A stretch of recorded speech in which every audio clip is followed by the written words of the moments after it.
Good morning, everyone, and very warm welcome to this Canterbury Bid training session on e-newsletters. So this is a masterclass in e-newsletters, and we're delighted that Stephanie Martin has joined us to present this session, and Stephanie's going to introduce herself in just a moment. So I'm hosting this session today with my colleague Rachel Pillard, who's our Head of Marketing and Communications, and I'm Lisa Carlson, Chief Exec of Canterbury Bid.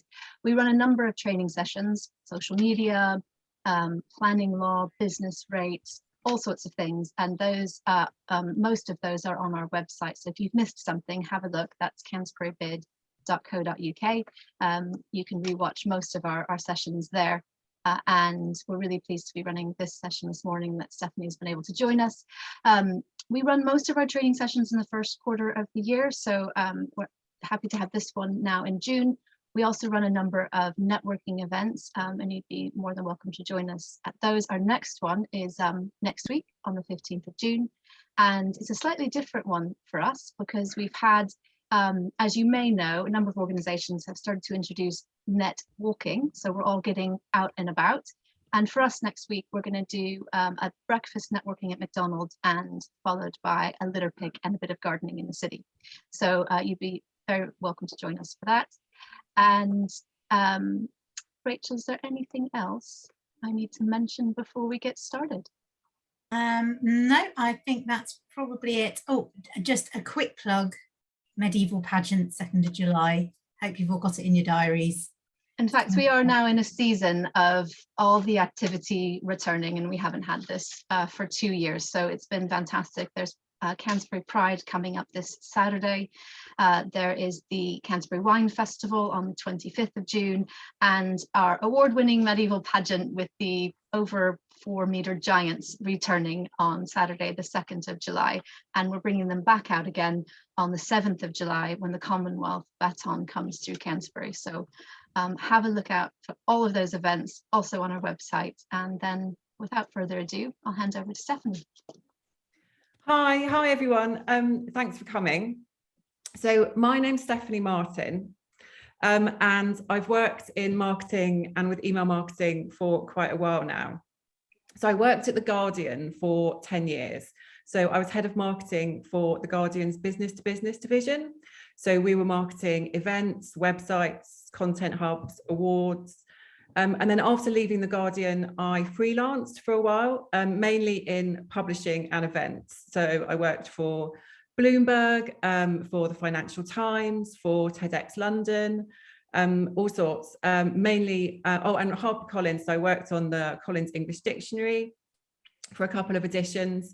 So I've done lots of marketing campaigns, and I'm currently working for Vogue.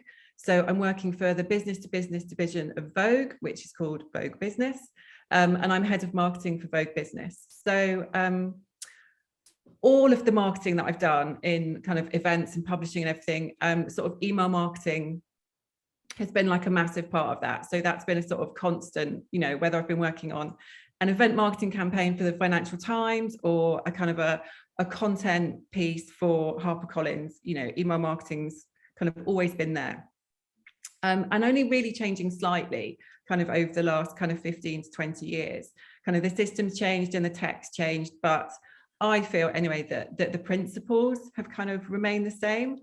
And that's really what we're going to talk about today. So if everyone's okay, I'm just going to share my screen and get started with my presentation. So I'm going to present to you for probably, I think it's around 15 minutes. And then there'll be opportunity for questions afterwards. So please, just anything you're not sure about, make a note of it, and I'm really happy to answer anything that you might, any questions that you might have at the end. Okay, so email newsletters. So we're going to look at why they're so important, what makes a good email strategy, how to present our email content, how to maximize email open rates. Then I've got a quick summary, and then, as I said, you'll have the opportunity to ask questions that hopefully I can answer. So the first thing we're going to start with, just very briefly, is why email is so important. So this guy here is a guy called Jakob Nielsen. As you can see from the photo, he's an absolute dude. He's like the godfather of email marketing. He's amazing. And he's done loads of research into email marketing and like website usability. And what he's found is that recipients have a much more emotional reaction to email newsletters than they do to a website. So what he showed, that email is personal, because I feel like it comes into your inbox, it's coming into your space, whereas a website's a kind of a third-party space, even if it's on your computer. So what that tells us is that newsletters create much more of a bond between the recipient and the company than a website does.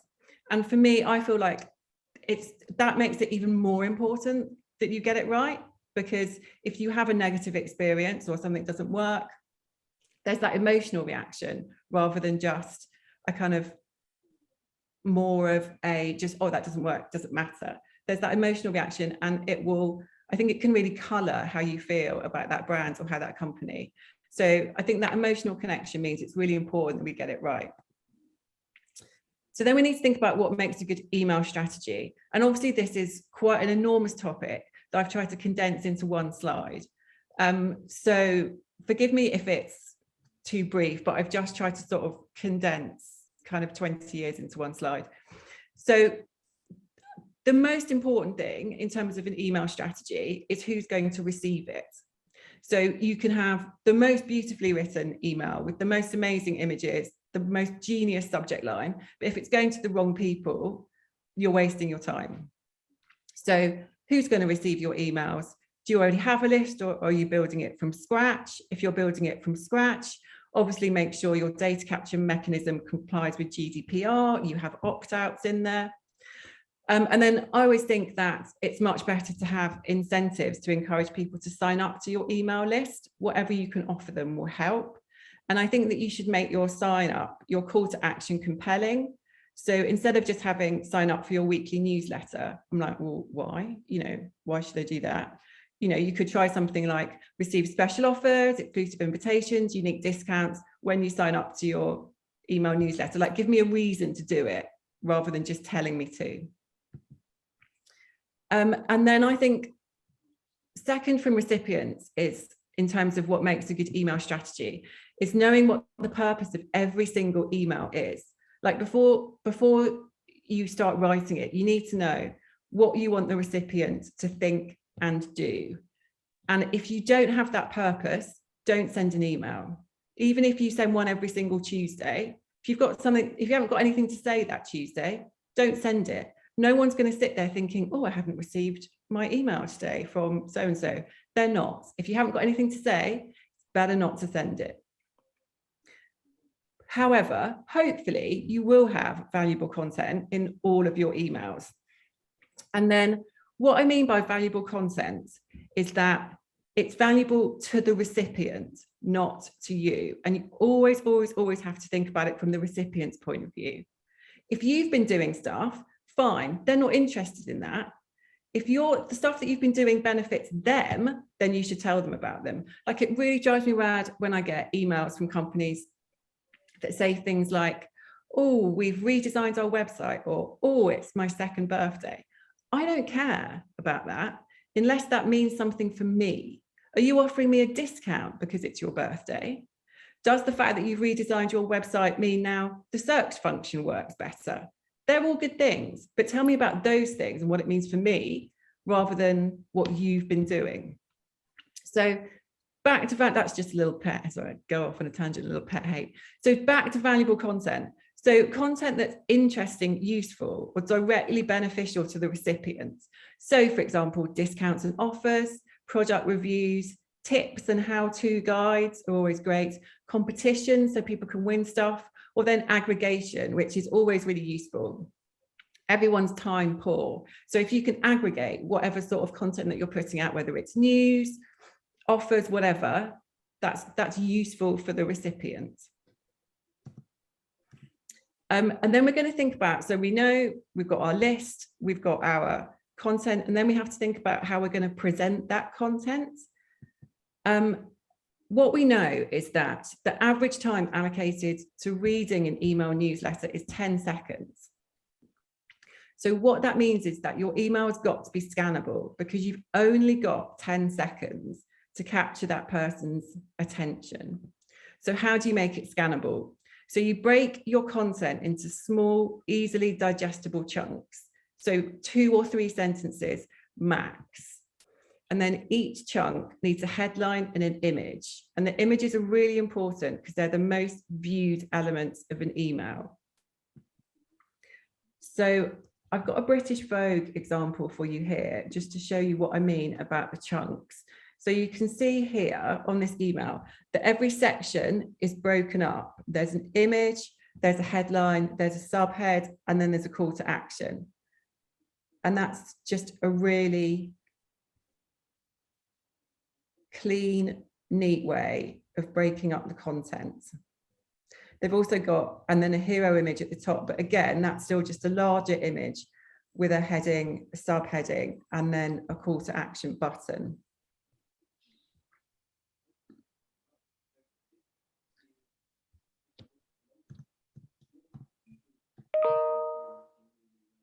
And then some sort of tips for breaking up chunks of copy is you can use numbered lists or bullet points, because what you really don't want is big fat paragraphs of text. So if you do have lots to say, think about how you might be able to break up that copy just to make it easier for the recipient to read. Also, when you have links, your link should never be click here, because when people are scanning, their eyes will scan the links. So the links will stand out because they're underlined and they're sometimes bold. So instead of, so I've given you an example here. So instead of, if you'd like the chance of winning cash prize for a monthly draw, click here. So if you scan that email, click here is what your eye will fall on. Whereas if you make winning a cash prize through our monthly draw the link, that's what, when someone's scanning the email, their eye will see. So do you want them to see click here, or do you want them to see win a cash prize through our monthly draw? You want the second. So think about your links. Much easier to make a link click here, but it won't work as well. Okay, then how to present email content. So branding, obviously the email branding needs to be consistent with your landing pages, just so the recipient knows that immediately they're in the right place and the link that they've clicked has brought them to your website. I think this is quite interesting. So if you're sending an email newsletter that's like a regular newsletter, if you have a consistent structure, it really helps with scanning. Like in the same way that when people used to read like physical newspapers or magazines, like say of a newspaper, you knew that the crossword was on the back page, for example, you could just flick straight to the back page. It's exactly the same in an email newsletter. So the ones that we used to send at The Guardian, there was always a job section, and we would put the job section at the bottom every time. So if someone was looking for a job, they could just go straight to the bottom. So if you have a consistent structure to your emails, it will really help with scanning, and your recipients will learn that format, so that they'll be able to find the information they're looking for quicker if you have a consistent format. Video, we still can't embed videos in emails, but I think there's 2 things that you can do. One is to include GIFs, which they've done in this example here from Hush. So it kind of looks like a video, but it's a GIF, like if you want to use some sort of animated content. The other thing that you can do, which I do quite a lot, is to use a still image from your video, but to overlay a white triangular play button. So it looks like the video is embedded, but when you click onto that image, you go through to YouTube or to wherever your video is hosted. So it looks like your video is within the email, but it's actually not. The other thing that's really important, if we think back to what Jakob Nielsen was telling us about the emotional connection, is that it's really important to do QA and testing on all emails before you send them. Most email broadcast systems have like a preview function. Don't rely on that. Always send a test email, and always make sure you look at your email on your mobile. actually on your mobile, rather than just using the mobile preview function in your email broadcast system, just to make sure that the images have stacked correctly, that it still looks okay on mobile before you actually send it out. I'm sure most of you do that already, but it's just worth saying.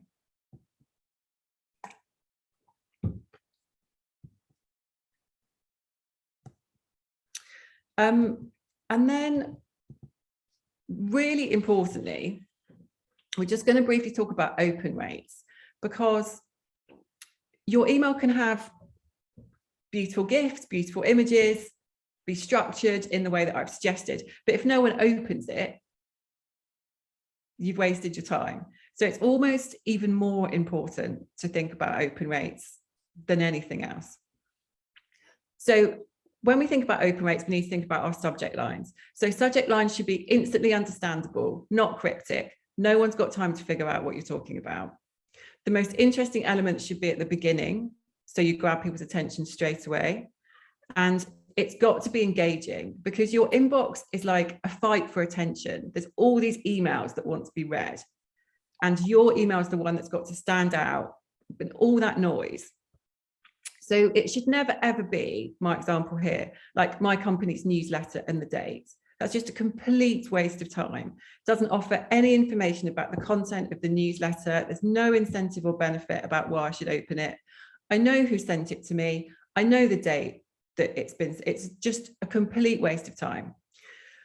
I always think that you should go for like a multi-element approach. So rather than just one single thing, I think you should include a number of different things related to the content of your email. So that gives you the maximum amount of opportunities to grab someone's attention. So to go back to the Vogue example that I showed you earlier, oh, sorry. So the subject line of that email was what the Vogue editors bought in March, the cult trainer of the moment, and boho braids are taking over. So they've got 3 different elements there. I actually would use pipes instead of commas. So I've given an example there of their subject line, but I've split it up with pipes, because I think if you use pipes instead of commas, it's much clearer that those are separate elements rather than just one big long sentence. And I think it's easier to digest it that way. And then, what's good about this subject line is that there's 3 different elements there that you've got to appeal to the recipient, whether they're interested in shopping or trainers or hair. You've got 3 bites at the cherry, as it were, instead of just one. Hang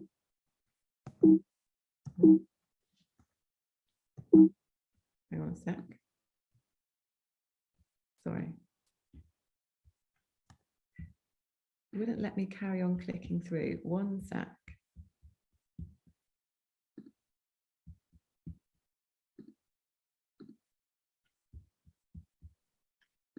We're going to take questions at the end, but if you've got any while you're thinking of them that you want to pop in the chat, please do. And if you've just joined us after Stephanie got started and you want to introduce yourself in the chat or rename yourself, please feel free. I just want to say how useful so far this has been. Honestly, I just want to say, sorry, Gavin, I know you want to, yeah, just as someone who helps write the newsletter for Canterbury Beard, this is just brilliant. So I can't wait to hear the rest of the session. Oh, that's such a lovely thing to say. Thank you, Emily. That's really kind. I appreciate it. Thank you. I hope the rest isn't a disappointment. So email rates, so subject line. So what we need to think about whenever we think about the subject line is the pre-header text as well. So your pre-header text has got to work in conjunction with your subject line, because your pre-header text will appear with the subject line either below it or next to it in your recipient's inbox.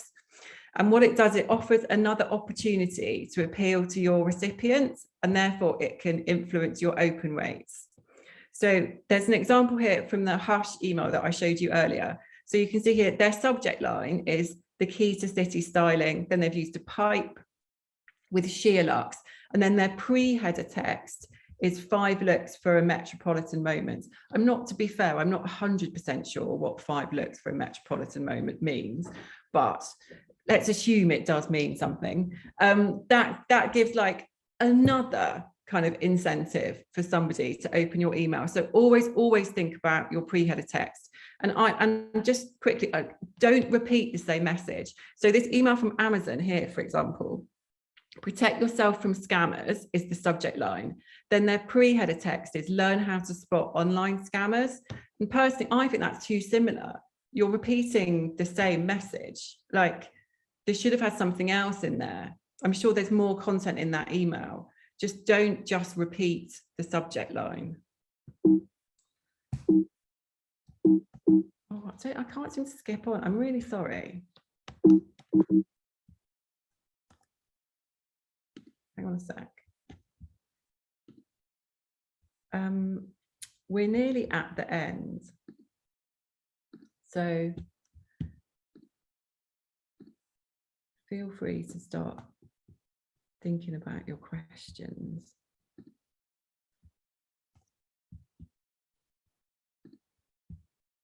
Sorry, one sec. Okay, we are at the end. Sorry, that was a bit of an anticlimax.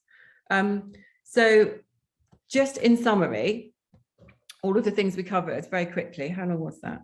Oh, 20 minutes. I wasn't far off. So we know that emails can create an emotional connection between your company and the recipient. The content should always be valuable to the recipient. It's not about what you want to tell them. It's about what they need to know. We should present our content in a scannable format. We should follow a consistent structure if possible. Calls to action and links should never be click here. Always send a test version and preview it on your mobile. Subject lines should be instantly understandable and engaging. And I would suggest trying a multi-element approach using pipes, and make the most of the pre-header text by including content, offer, and a benefit. Right, does anyone have any questions? Well, Stephanie, that was brilliant. I'll echo Emily's comments. Lots of things I think we can all pick up on straight away. And yeah, I'd love to have just a bit of a discussion here, and there's so much we could probably dive into. Rachel, I know you had a question in mind, and please feel free, everyone, to jump in as well. Well, I was just thinking back. So I first met Stephanie, I think it was 7 years ago, and she gave me a 1-hour session on newsletter writing. And at that point, I didn't actually realise what pre-header text was. It had been completely passing me by. And the idea that this was a sort of second bite at the cherry when you're doing writing a title for a newsletter, it blew my mind. So if anything to take away, always remember your pre-header text when you're doing the marketing. I was just thinking it might be really helpful, Lisa, for us to know, maybe put in the chat for your company what you already do. Do you already have a newsletter? Have you set up a newsletter? Are you already sending newsletters round? Because that's quite interesting for us to know as part of the conversation. So perhaps if you could just go into the chat and explain where you're at with your newsletter creation. From a bid perspective, we send out 2 lots each week. So Emily creates the weekly newsletter that is sent out on a Friday from the bid, and Kathy sends out our B2C comms, so My Canterbury, and the newsletters go out once, sometimes twice a week. And one of the things that I still struggle with, Stephanie, and I hope you can help me, is regarding the images that you put into the newsletter. So the top image that you put into a newsletter, in my mind, it's important that it's quite a narrow, thin image. But actually the one that you showed us from Vogue was almost square. Yeah. What is your thoughts on that? I think that one's too deep. I wouldn't have a header. I prefer header images that are sort of, if you think of a painting, more of a landscape painting than a portrait painting, because you don't, if you think about viewing it on a mobile especially, you don't want to scroll down that far to get to the actual content. I think personally that header image is too big. And I think Vogue use it because obviously it's a very visual product and they're using these street style images to appeal to their audience. But from a B2B point of view, like for Vogue Business, I'm trying to think if I can show you our header is much thinner. And I think that's much better. I wouldn't use a big, deep, long image as my header image at all. I mean, most logos, I think, do tend to be landscape rather than portrait. So they'll lend themselves to that. But I do think you have to scroll down too far before you get to the content on that one. I don't have much influence at British Vogue, unfortunately. I mean, I'll share my feedback with them, but I'm not sure they'll be terribly interested in listening. So yeah, that email was more to show you kind of how they've broken up the content rather than it's not like a ideal, like don't copy everything that they've done on that one, because also their links were continue reading as well, which don't actually follow my rules either. Just thinking, sorry, Rachel, can I just jump in on that? So because thinking about the B2C side, so we do that as well, and a number of people on the webinar here today do that. And if you're trying to be aspirational and capture someone's imagination, would you focus on the image as the main thing? So in other words, would you be as worried about scrolling down or being able to see the text straight away? Say that again, Lisa. Do you mean in terms of the header image or the images? Yes, the header image, yeah. So you're thinking on a B2C, you can have a larger image at the top. Can you? I suppose is the question. Well, Vogue do, and they do lots of testing. So obviously it doesn't harm them too much. I just feel like on a desktop, it's not too bad, but you know that at least 2/3 of people are going to read your email on their mobile. And you really need to look and see what that bigger image looks like on your mobile. How far you have to scroll, how many finger pushes does it take you on your mobile to get to the actual content? Because people switch off so quickly, like especially on their phone. And if they're gonna have to scroll too far down, they're not going to get there. So it really, like, especially with B2C, make sure, have a look and see what it looks like on your mobile. That actually brings me to my question, if I may just butt in there. The length of newsletters. I've read many newsletters and I've scrolled down and down and down and down and I've just lost interest. Is there an idea of, in theory, how many pages it would appear to be? There isn't, and I think what you need to do, and this is a really annoying answer, Gavin, and I'm sorry. It's the same as the how many emails should I send every week question and answer. The answer to that is equally annoying, which I'm afraid is that you just have to test it. I mean, presumably your email broadcast software will tell you, how many clicks you're getting on each link.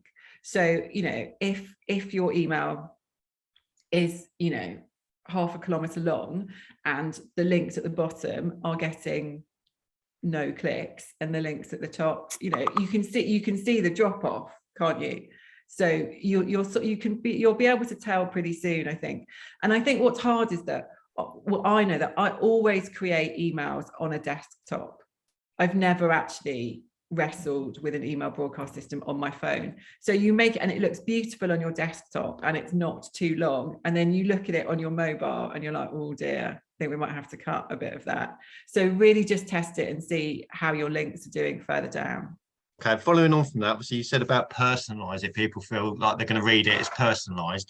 What about the sender? Is it better to come from a sender as in a personal person, or info at the company or something? Yeah, that's a really good question. So there used to be research that showed that if your email comes from a person, then you would get better open rates. But I think that's problematic. And I think that research has probably been debunked lately, because what you want people to be able to do is to search in their inbox for your email.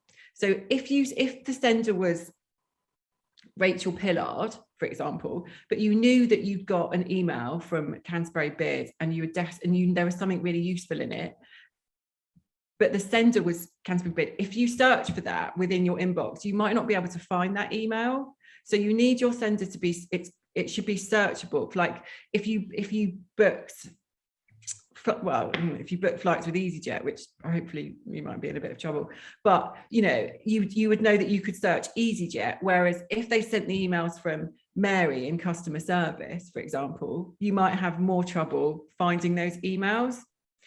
The other thing that we know is that I think that emails can still create that personal, emotional connection, even without coming from a person. You could always have, if you wanted to be more personal, you could always have the sender of the email as a person. You can have a photo and you can have that person. But I think the actual sender information that appears on the left-hand side of the inbox, I think that should be the company name.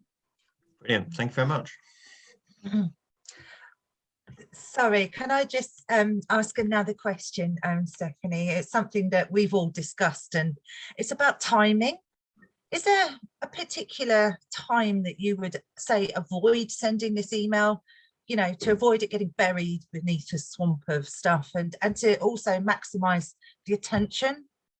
Like beginning of the week, end of the week, end of the day, beginning of the day, you know, that kind of thing? Yeah, no, that's a good question, Emily. And part of that answer is the annoying thing again, that you have to test it and see what works for your particular audience. From my point of view, for B2B, I don't like sending on a Monday and a Friday. I prefer doing Tuesday, Wednesday, Thursday.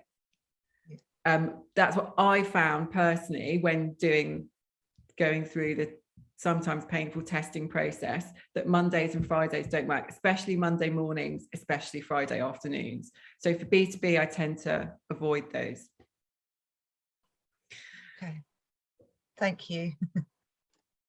One of the things we also talk a lot about is how much content to put in, and we're always saying less, and we struggle because we feel like we have a lot to say. And I think, you know, we do need to prioritize. You know, is our newsletter the thing where we're trying to cover multiple topics that we know different people will be interested in, and so if they can search back, they'll always find what they need, and then we feel good about that because we've ticked all the boxes. But actually we probably need to prioritize more. And I'm thinking about one of the examples you showed where you just had really scannable, quickly scannable headers next to an image, and I thought, oh, I love that. Wow, I wonder if we could achieve that. And we could if in a way, if everything else we wanted to say was linked through to an article or a blog on our website. And I'm wondering, is that one way to do it, or are there others? No, I think you're absolutely right, because I think with the email, and you have to think about, like, you can have chunks of copy, I think, on a website in a way that you can't have it on an email.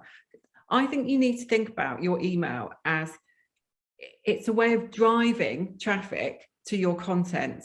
It's almost like the content shouldn't necessarily sit within the email. The content should sit elsewhere. And I know that's much easier from my point of view working in publishing, because obviously, you know, in Vogue Business, that content sits on our website. But the content that actually goes in our emails is the image, the header, and the subhead. And then what we do for Vogue Business is we have like we have an email newsletter on a Monday, Wednesday, and a Friday, and there's like an editorial letter at the top. So that's some very short sentences that are written by one of the editorial team. So that's kind of like the introduction. That's your sort of free text, but again, it's really short. Do you want me to see if I can show you an example, Lisa? That would be great. And then Jodie, I'm going to pick up on your questions next. Let me see if I've got, okay. So this is the Vogue Business email newsletter. So you can see what I was talking about in terms of the header. So our header is narrow. Then what we have is, this is the ed letter that I was referring to. So it's literally 1 or 2 sentences and then a click through to the article. So ed letter from Hillary. Then we've got a marketing banner because we take third-party advertising. And then this is the image and then the header for each of the articles. And then you read the full story on the website. So it's not really, the email newsletter isn't housing that content, it's driving traffic to that content. Yeah, no, thank you. That's really helpful. We've had also a few questions from Jodie Mills from Canterbury Brewers and Distillers at Boundary. Maybe more on the technical side, which I know isn't the main thing we're covering today, but one of the questions is around different platforms, and maybe Stephanie, you could share some of what you use, and others could share those as well in the chat. I think Jodie, you said you're using Drip. And then the other question was about being GDPR compliant, which might need to be a whole nother session we cover. Yeah. Hi, Jodie. Thank you for your questions. Yeah, I understand what you mean about being confident about being GDPR compliant, because obviously the last thing you want to Google is GDPR compliance, because, well, you just end up with a load of different information. I think that the two things that I always think about, I suppose, are you just need to make sure that you have an opt-out at the point of data collection. When you're collecting your data, you know, that you have your unsubscribe and your company address on all of your emails. And the other thing that I always think about is that you're really only going to get in trouble if you can't prove that you have a legitimate reason for contacting that person. So that's really the only time you're going to get in trouble with the Information Commissioner. It's like, if that person has interacted with your company, you know, if they've been to a previous event and you've got a new event and you want to market your new event to someone who's been to one of your previous events, you've got a legitimate reason for thinking that that person is going to be interested in whatever products or services you're marketing to them. So as long as, so that's my kind of, that's the way I always think about it in my head. If you could justify it, if somebody said to you, well, why have you contacted that person? You could explain that you have a legitimate reason for thinking they might be interested in your marketing. It's not just randomized spamming of anybody. Does that make sense? And then Jodie, your other question was about email broadcast systems, and you use Drip, is that right? I don't know Drip, I've never used it.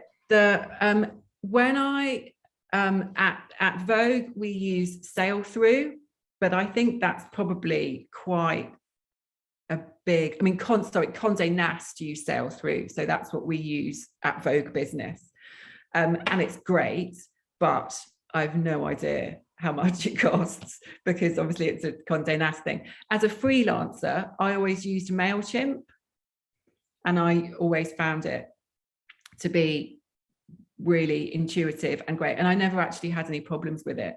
So if ever I have to do email marketing as a freelancer, I tend to use MailChimp. Fantastic. And if anyone's using anything else and they want to share, please do. We're not actually using MailChimp at the moment, but are probably going to switch to it, and that's simply historical because of the business that set up our website had their own system and that was connected, but I think we'll probably be moving to MailChimp. I feel like MailChimp, I feel like people are a bit like, oh, not MailChimp. I don't know why. Like, I feel like it has like a bad, maybe because it's so popular, do people think, you know, it's really spammy? I don't know, but I've never found any problems with it. I don't sort of understand the kind of the MailChimp backlash. Maybe actually, they need someone better to do their marketing. I don't know.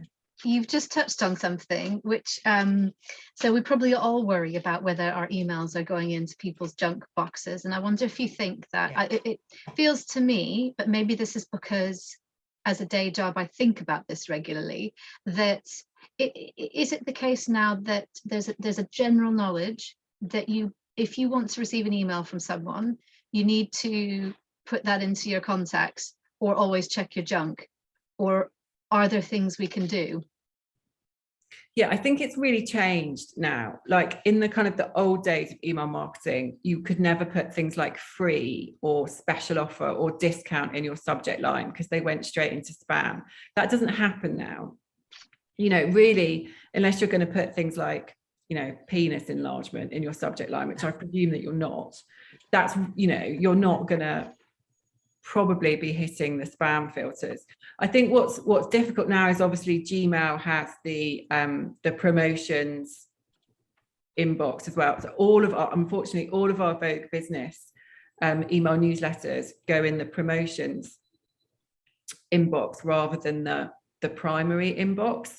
And we have not found a way around. I mean, if anyone else knows where, then please help me out, because we haven't. I've tested different subject lines, and we just don't seem to be stopping them getting in that inbox. So I think as you suggested, Lisa, you can ask people to add you to their contacts list, and I think that's probably a really sensible thing to do. Yeah, and position that as a top tip. And as you said earlier, there needs to be an incentive. Yeah, that absolutely. was, yeah. So rather than phrasing it as, do us a favor, can you please add us to your contacts? You want to phrase it as, you know, to make sure you don't miss out on all of the amazing whatever we're sending you, add us to your contacts. So make it beneficial for them rather than beneficial for you. Yeah, I think that's a better way around it. I know there are some people who regularly check their junk, and I'm horrible at not doing that. And I know I probably should, because also it can change. One day I am receiving emails from someone I want to receive emails from, and the next day they're going into junk. And there doesn't seem to always be a rhyme or a reason. Yeah, I think it's a bit of a dark art, to be honest, and one that I'm afraid I haven't mastered yet. The other thing, Lisa, I was thinking about what you were saying in terms of you've got so much to say in your emails. Like, have you tested increasing the frequency? Like, split it, rather than having one email with loads of content in it, split it out to have more than one email and break up your content. I think you're giving us lots of ideas, and also those of you who receive our emails on this call can, if you're feeling bold, say it right now, or message us later if you want to. But I think people are really nervous about frequency, and I think frequency is one of those things which you can test. And the other thing, so we know from research that people underestimate the amount of emails they receive from companies they like. So if you're a company that people like or have a positive relationship with, you can kind of get away with sending more emails. So I think frequency, again, it's one of those annoying test questions, but I think in your instance, if you do have a lot to say and you're struggling to fit it all in one email, test the frequency, send more, and just keep a really close eye on your unsubscribe rates and your open rates. Yeah, I think one of the one of the things I always question when it comes to a newsletter is how much you can repeat information that you've sent out before. So for example, for this session, it would have gone into our newsletter at least a couple of times to remind people that they could sign up for the session. But at what point does that become sort of non-news and just a bit annoying because you've already read about it? Yeah, that's a really good question. And I struggle with that as well, because obviously I do event marketing. I don't assume that anyone has read anything that I've sent before. So rather than saying, oh, as I mentioned in my previous email, or what, do you know what I mean? And it's like, I think it's a bit like when you see celebrities being interviewed, it really annoys me when they refer to kind of previous interviews, or like, oh, as I've already said, because I didn't see that one. Like, I want to feel like that anecdote is being told for the first time, not, 6 times old that you've already told on Ellen and David Letterman or whatever. So I just assume that nobody has read what I've written before, or maybe if they have, they've just scanned it very briefly, but they haven't really possibly taken in all that information. Okay, so we can just we'll keep going. We'll just keep repeating. Okay, as long as your unsubscribe rates and your open rates don't start falling, then I would say carry on. And I think that's also balanced with the amount of content that's included, because I'm just looking around this screen thinking I actually would like to be reminded. So Social Enterprise Kent, you're going to run a bunch of different training sessions, and I'm going to forget, and I'm going to be delighted that you've sent another email to tell me which ones are coming up. Or similarly, actually, I'm so pleased, Jodie, you guys are sending emails now, because I'm like, when is the whiskey coming out? I can't remember, and I have to go to the website, you know, and I could keep going as I look around the screen. I don't mind being reminded, thinking about that myself. I offer something. It's not a question, it's just an observation on something. I send out the My Canterbury email, so that goes from us to the public, telling them about all kinds of things. And I monitor our unsubscribe rates really closely, because some of them really don't hit the mark and others are great. We have a really, really good open rate, but we did come unstuck once. And that was when we included a competition, which we run quite often on our website and through social media. And it was a competition in conjunction with other partners in Canterbury to give away a really lovely bundle of Canterbury staff, an overnight stay, a meal, a gift card. And I just wanted to say that including it, calling it a competition, caused me no end of grief, because I had somebody contact me and say, you've contacted me through your email that's come into my inbox offering me a competition, and I didn't win it, and I want to know who did win it. Now, I hadn't said I will make that name public when I didn't know if the lady wanted her name to be made public. So I politely emailed back and said, I'm really sorry, this isn't something we make public, but I can assure you someone's won. And she said, and you know what? It's not a competition either.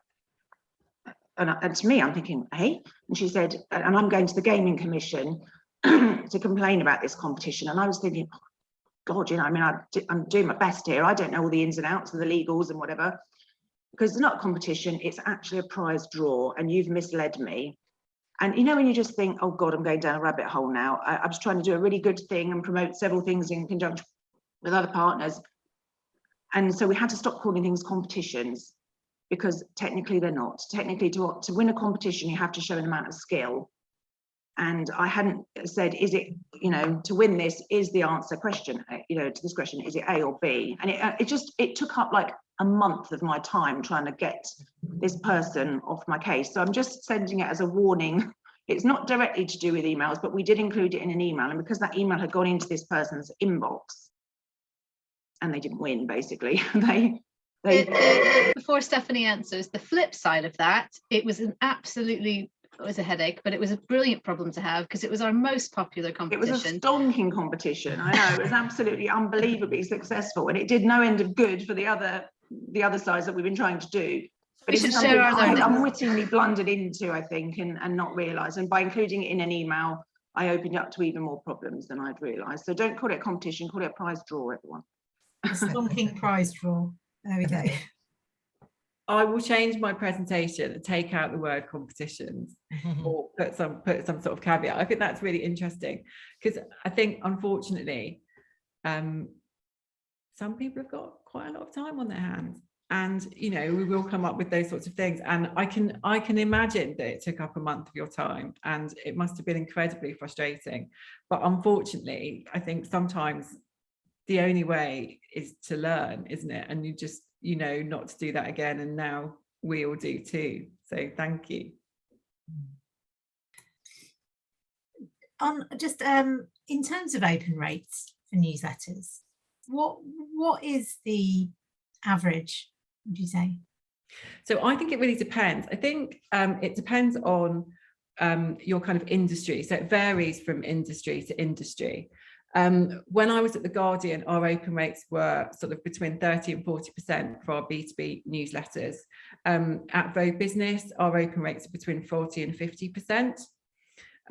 But those are the ones that go to our membership. So those are the ones that go to our paid members. So they're much more engaged. The newsletters that go to our newsletter base are sort of between 45 and 50. But I think those open rates are good. So 38% average open rate on my account. So I think 38% is really, really good. I think anything between 30 and 40, you can give yourselves a pat on the back. I think I read that the industry average was something like 20, which to me feels incredibly low. So I think 38% is good. Well done. Thank you very much. On that note, isn't there something about, a bit like with social media, if we really want to reach people through social media, be careful about, you know, how many people I'm thinking about LinkedIn at the moment, I accept, you know, to follow me, because then my message could get diluted. So, you know, having, I don't know, 500 to 1,000 plus or whatever contacts on LinkedIn might, on the one hand, look impressive, but might mean that my message gets diluted. I think, yes, we need, isn't it true, we need to watch our unsubscribes and think about why, but equally we don't want to be communicating via My Canterbury to people who have, you know, moved to the United States and are never coming back again. So, you know, quality over quantity, is there something about that? I think with B2B, it's definitely quality over quantity, absolutely. But I think that people don't tend to sign up for stuff that's not relevant to them. I think especially for B2B, you know, nobody's going to sign up for a B2B newsletter that's of no interest to them whatsoever. I think it's probably good practice to kind of clean your list over time. In Sell Through, we can see people who have consistently kind of not opened our emails over a period of time, you know, and if you want to do that kind of list cleansing, it's probably a good habit to get into, because obviously, as you say, Lisa, that's going to have, you know, if you've got kind of unactive people that are still hanging around on your list, that's not going to do your open rates any favors. But I would say just don't be too sort of fierce about it, because I think that with open rates as well, I think some people, you know, they're not massively accurate. And sometimes, you know, if you just preview the email on your mobile, but you don't open it, that might not count as an open rate, but you've still had a quick look at the content. So I think if you are going to cull people, don't be too vicious about it. That's really helpful. Thank you. Can I just ask a question, Stephanie?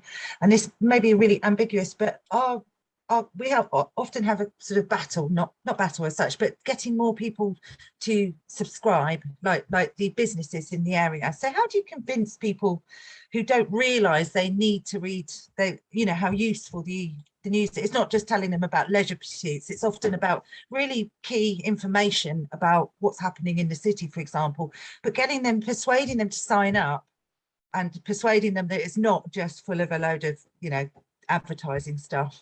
It's really tricky sometimes. And then when you eventually do get them to sign up, oh my God, I didn't realize it had all this information, you know, information about events and all this. So I'm just wondering, is there a strategy for targeting people like this?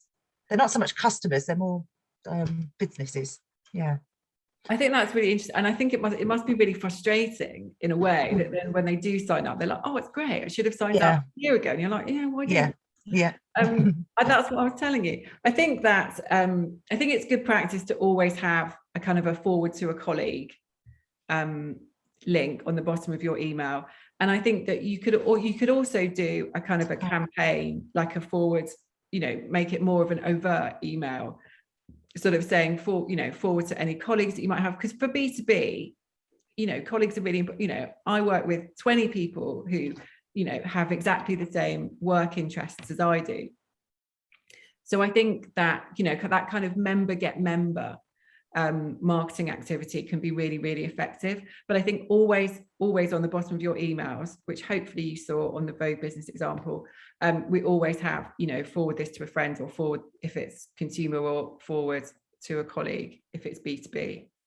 Yeah, because I often say when I speak to people, our email newsletter is our main key form of communication. And they're, oh, right, okay. So therefore implying they're going to miss out if they don't subscribe in that sense. Do you think that's appropriate? Yeah, definitely. And I also think it goes back to what I was saying about your sign up call to action as well. You know, it shouldn't be sign up to our weekly newsletter. No, you know, like what am I going to get? You know, sign up to receive amazing information, previews, special offers, discounts. You know, oh, okay, great. You know, you really need to give people a reason to sign up. Thank you. Thank you, Stephanie. This has been really, really useful, and I hope everyone has found it helpful and can go away with some practical tips and improve our newsletters. So it's been brilliant and really good discussion, and as ever, nice to see everyone, even on a screen. We'd love to see you in person as well, and there are lots of opportunities coming up for that, which is brilliant. So whether that's training or fantastic events happening in the city or networking events, I'd love to see you all in person. So thanks for joining us this morning. And we will absolutely be in touch. Rachel will send a link to the recording, so if you or a colleague want to watch the presentation again, We'll put it in our newsletter, won't we? That we've got the recording. Yeah. Brilliant. Any final questions before we finish? No. Thanks everyone. Hope you have an absolutely wonderful day. Thank you, Stephanie. Thank you. Canterbury, Thank see you on you. Saturday. Cheers. Bye-bye. Thank you. Bye. Bye bye. Thank you.